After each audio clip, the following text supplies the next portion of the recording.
What have I said that's incorrect? Do next. This boy just said a whole lot of nothing. Hey, Kirk. My question is sort of a question slash compliment. You're a very good public speaker. And I think a lot of people here might struggle with that.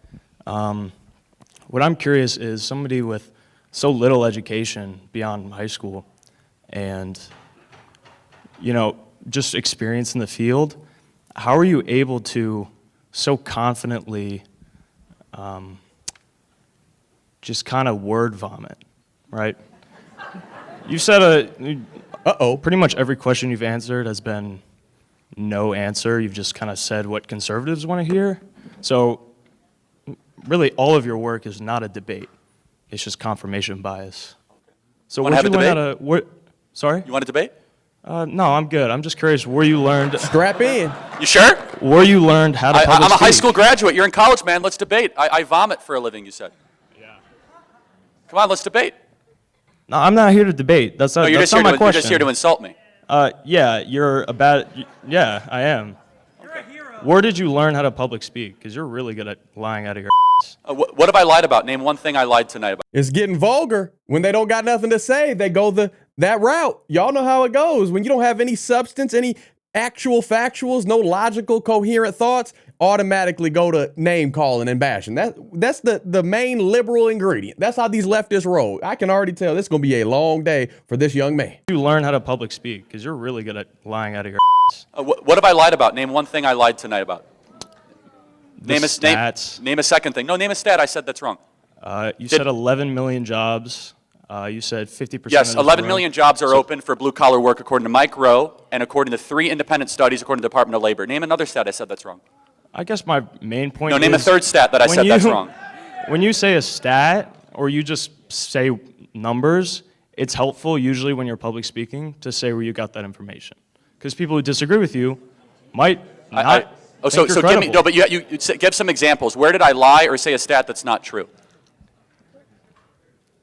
You need to work on not doing confirmation bias. Wait, hold on. No, but you come up here and say, oh, how did you with a high school education learn to spew BS? Say one thing I said that was wrong, misleading, unfactual, not rooted in data. One thing. You're doing it right now. I'm asking you a question. I was just making a comment and you're spinning it. That's what you're really good at. That's why I think you're a good No, you came up here and insulted me. I'm asking you, how have I misled this audience? And you come unprepared, like not with a single data. I thought you'd at least have like one gotcha, man. Like one number, like one thing. 11 million job openings according to the Bureau of Labor Statistics that require muscular labor and require just a 6-month technical training degree. That is true. At the apex, 15,000 people coming across the southern border every single day. I even said it's down a little bit. That is true. Wait, what are you doing? Hold up. Wait a minute. Something ain't right. No man should ever do what that boy just did. I'm just saying. That's This is going to be on the internet forever, dude. What are you doing? This is embarrassing. What have I said that's incorrect? Do next. You're good at what you do, but not for the right reasons. That's all I'm saying. Oh, he gone. They don't want to debate me because they can't debate me. They can't say one thing I said that's wrong. They can't name one data point. They just come up here and insult. You, my friend, are why we are going to beat you guys historically because you are afraid to have a debate. That boy just got roasted and toasted. And then he sat down in the same crowd, in that same auditorium. Can you imagine the heckling that he's going to get for the rest of his days at Kansas University? Oh, boy, pray for him. Just, it's so amazing, the smugness. How'd you learn to speak like this in word vomit? Oh, what'd I say that's true? Everything. Name one thing. Name another thing. Name another thing. Yeah. You should ask for money back at KU. They're really scamming you, man. You'd think you'd have one little thing. All right.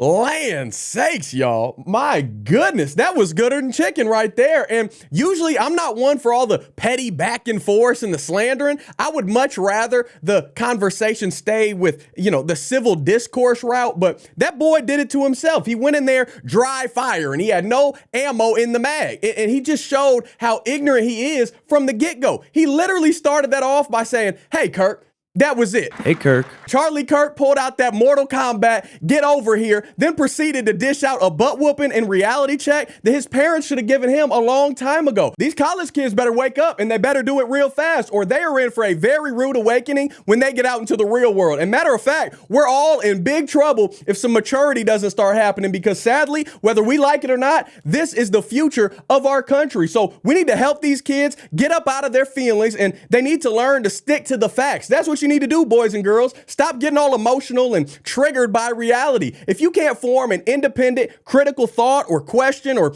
add anything valuable to the conversation, then stay seated and listen. You might learn something. And parents, where y'all at? A lot of these failures reflect your poor decisions and show that you weren't paying attention when your child was growing up. I realize homeschooling isn't always feasible, but when it is, do it. And when it's not, there's still plenty of other ways to make sure that it's you raising your kids and not some public school system. How about this, fathers and mothers? I'm talking to y'all. How about you lead by example by getting married and being righteous? How about you live on a godly foundation and show your child what it is to be a team that positively engages with their children and introduces them what it means to work hard? How about you encourage them to read the Bible and books that are based in truth instead of a bunch of nonsense that are lies and fairy tales and, of this world ways of thinking? How about you help your kid learn to think for themselves instead of just repeating someone else's narrative? I get that at some point, all of us are responsible for our own decisions, but if you're going to have kids, it doesn't stop there. Your job is to raise them upright with love and discipline. You can't have one without the other. They both are entangled. They both work in unison. So stop trying to be buddy-buddy and stroke your kids' egos and cater to their every want. Be the parent. And please quit sending them to these overpriced indoctrination centers that are masqueraded as educational facilities. We've seen the results time and time again. We just saw it on full display. It ain't worth going into debt over. For most people, college is not the answer. Unless your child is going in to learn a skilled trade, then they don't need the wokey-woke liberal arts and hot garbage that these professors are spewing out these days. Because what happens is, from the moment they enroll, they go in as this kind-hearted, beautiful, honest young Christian, and they come out 4 to 5 years later a whiny social justice activist. And Lord knows, we don't need any more of those. We don't need any more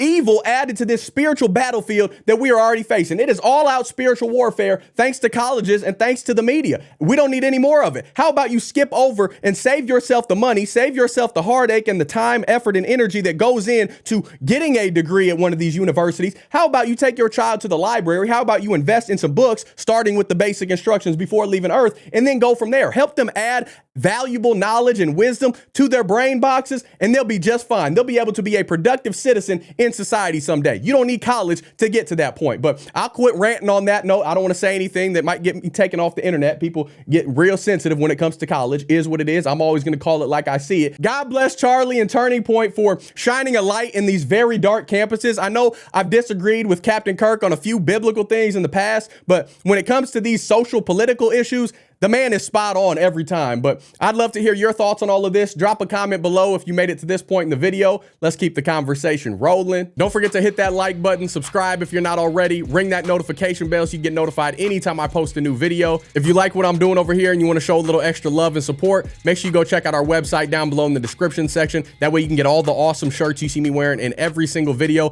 They're all made by my beautiful wife. This one says created with a purpose. It has it on the chest and on the sleeve. It's based on Ephesians 2 verse 10. I like mine a little baggy, so it seems a little extra room to move and groove, but we got all different sizes ranging from itty bitty extra small to big and hefty 5X, a bunch of colors, different designs, all of that. I'm sure you can find something that you like or a great gift for someone that you love. Outside of that, you can always join the Gibson family here on YouTube and become a member. You can buy me a coffee. You can join the Patreon family. All those links are down below as well. By no means do you have to do any of that. Just showing up and allowing my freckle face to rant at you for a few minutes. I am greatly appreciative. I love y'all. I cannot thank you enough. Until next time, I'll be praying for you. Godspeed. I'm gone.